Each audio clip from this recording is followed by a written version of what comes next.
এবার কৃষক বন্ধু প্রকল্পের টাকা দিতেও পশ্চিমবঙ্গ রাজ্যের কৃষি দপ্তর বড় সিদ্ধান্ত নিতে পারেন। কি আপডেটস আসছে জেনে নেব বিস্তারিতভাবে।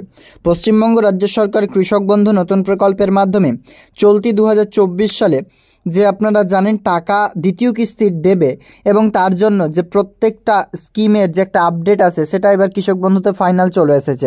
অ্যাকাউন্ট ভ্যালিড প্রত্যেক কৃষকদের স্ট্যাটাসে চলে এসেছে। যারা নতুন আবেদন করছেন তাদের পেন্ডিং থেকে অ্যাপ্রুভড হওয়ার পর তাদের রেডি আপলোডের ডিডি অ্যাপ্রুভড, তারপরে অ্যাকাউন্ট ভ্যালিড আসছে এবং ইতিমধ্যে অধিকাংশ কৃষকদের এই কৃষক বন্ধু নতুন প্রকল্পে চলতি বছরে দ্বিতীয় কিস্তির টাকার জন্য যে অ্যাপ্রুভড এবং অ্যাকাউন্ট ভ্যালিড সেটা চলে এসেছে এক সপ্তাহেরও বেশি সময় ধরে। এবং এই প্রকল্পের মাধ্যমে আপনাদেরকে ডিটেলস আপডেটস জানাবো। এবার টাকা দেওয়া নিয়ে রাজ্যের কৃষি দপ্তরের তরফ থেকে বা পশ্চিমবঙ্গ সরকারের তরফ থেকে কৃষক বন্ধু নতুন প্রকল্পে নতুন আপডেটস আসতে পারে। কি সেই আপডেটস বিস্তারিতভাবে জানাবো, এতে কি উপকৃত হবেন আপনারা সেটাই জানতে পারবেন আমাদের আজকের ভিডিওতে। আপনারা জানেন পশ্চিমবঙ্গ রাজ্য সরকার জানিয়েছেন প্রত্যেক সামাজিক প্রকল্পের মাধ্যমে যে সমস্ত বেনিফিশিয়ারি বা উপভোক্তা রয়েছেন তাদেরকে ওটিপি বাধ্যতামূলক করা হবে। মানে এটা ডিবিটি লিঙ্ক না, ওটিপি ফ্যাসিলিটিস নিয়ে আসবে ইউভিন ফ্যাসিলিটি, যার মাধ্যমে আপনারা বিভিন্ন প্রকল্পের টাকা যাতে সরাসরি উপভোক্তাদের যে আধার কার্ডের সাথে মোবাইল নাম্বার লিঙ্ক আছে সেই নম্বরে ওটিপি পাঠানো যাবে, তারপরে ওটিপি দিলেই মিলবে এই টাকা, এমনটাই কিন্তু আপনারা বিভিন্ন জায়গায় শুনে এসেছেন। তবে কি এটা কৃষক বন্ধু প্রকল্পের ক্ষেত্রেও প্রযোজ্য হবে? প্রথম কথা বলে রাখি, কৃষক বন্ধু প্রকল্পের টাকা কিন্তু directly state cooperative bank limited দ্বারাই আপনার ব্যাংক অ্যাকাউন্টে ট্রান্সফার করা হয়, কোনো রকম ট্রেজারি ছাড়াই। যেহেতু এই প্রকল্পের টাকা সরাসরি রাজ্য সরকার দ্বারা রিলিজ করে থাকেন, সেক্ষেত্রে এই প্রকল্পের যে ব্যাংক ভ্যালিডেশন সেটা অন্য কারো অ্যাকাউন্টে অনেক সময় আমরা দেখেছি কারো অ্যাকাউন্টে বেসিক্যালি যায় না। যদি আপনার নামের সাথে আপনার ডিটেলস ম্যাচ করে তারপরে আপনার অ্যাকাউন্টে টাকা আসে, যেটা ডিবিটি ওয়েবল সিস্টেমে টাকা আপনার ব্যাংক অ্যাকাউন্টে দিয়ে থাকে। তো এই যে ওয়েবল টেকনোলজি সিস্টেমে আপনার ব্যাংক অ্যাকাউন্টে টাকা আছে, এটা কি কৃষক বন্ধু প্রকল্পে হতে পারে ওটিপি ফ্যাসিলিটিস? প্রথম কথা হচ্ছে এই প্রকল্পে হতে নাও পারে, তার কারণ এখনও রাজ্যের প্রশাসনিকদের অর্থাৎ প্রশাসন এবং আধিকারিকদের কাছ থেকে কোনো রকম কিন্তু আপডেটস পাওয়া যাচ্ছে না।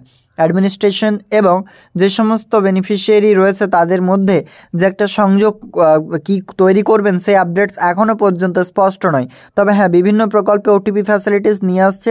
যেমন তরুণের স্বপ্ন প্রকল্পে আমরা দেখলাম ট্যাব স্ক্যাম পুরো অল ওভার ওয়েস্ট বেঙ্গল, এই বিভিন্ন জেলাতে ট্যাব স্ক্যাম হয়েছে এবং তার জেরেই কিন্তু একাধিক জেলায় যে ধৃতদের কিন্তু পাকড়াও করেছে পুলিশ। এবং এরই মধ্যে এই রাজ্যের সতর্কতা আবারও নতুন করে বাড়ছে। এবার কোন পথে রাজ্য সেদিকে নজর থাকবে, ওটিপি ফ্যাসিলিটিসে কতটা সফল হবে সেদিকে আমাদের অবশ্যই নজর থাকছে। এবার কৃষক বন্ধু নতুন প্রকল্পে সে ফ্যাসিলিটিস যে নাও আসতে পারে, এর কারণটা হচ্ছে এটাই, যেহেতু এই প্রকল্পের ডাটাবেস চেক করেই কিন্তু টাকা দেওয়া হয়, অর্থাৎ যোগ্য উপভোক্তার ব্যাঙ্ক অ্যাকাউন্টে এই টাকা ক্রেডিট হয়। এবার টাকা কবে পাবেন? পশ্চিমবঙ্গ রাজ্য সরকারের এই প্রকল্পের মাধ্যমে টাকা দেওয়া নিয়ে কয়েকটা দিন আগে একটা লেটেস্ট আপডেট চলে এসেছে, আপনাদেরকে জানিয়েছিলাম প্রায় 1,07,00,000-এরও বেশি কৃষকদের কৃষক বন্ধু নতুন প্রকল্পে চলতি 2024 সালে দ্বিতীয় কিস্তির টাকা বা রবি কিস্তির টাকা ক্রেডিট কবে হবে সেই ব্যাপারে আপডেটস আসছে। 23 তারিখ রয়েছে উপনির্বাচনের ফলাফল। 23 তারিখ উপনির্বাচনের ফলাফলের পরেই রাজ্য সরকারের কৃষি দপ্তরের তরফ থেকে ফাইনাল ডেট গ্রহণ করা হবে এবং সেটা মমতা বন্দ্যোপাধ্যায় সেই সভামঞ্চ থেকে সরাসরি টাকা রিলিজ করবেন, এমনটাই আপডেটস পাওয়া যাচ্ছে। তবে স্ট্যাটাস অ্যাকাউন্ট ভ্যালিড চলে এসেছে, আর আপনাদের বেশি দিন ওয়েট করাবে না রাজ্য সরকার। খুব শীঘ্রই কৃষক বন্ধু নতুন প্রকল্পের টাকা ব্যাংক অ্যাকাউন্টে আসতে চলেছে আপনাদের। ক্লিয়ার বুঝতে পারছেন? রাজ্য সরকারের কৃষক বন্ধু প্রকল্পে টাকা দেওয়ার ডেট নিয়ে যারা অপেক্ষারত তাদের বলে রাখি, নভেম্বর মাসের শেষের সপ্তাহে কিংবা ডিসেম্বর মাসের প্রথম সপ্তাহে টাকা আপনারা ব্যাংক অ্যাকাউন্টে পাবেন। নভেম্বর মাসে টাকা দিলে সেম আপনার 26, 27, 28, 29 তারিখ এবং 30 তারিখ এমন টাইম চলে আসতে পারে।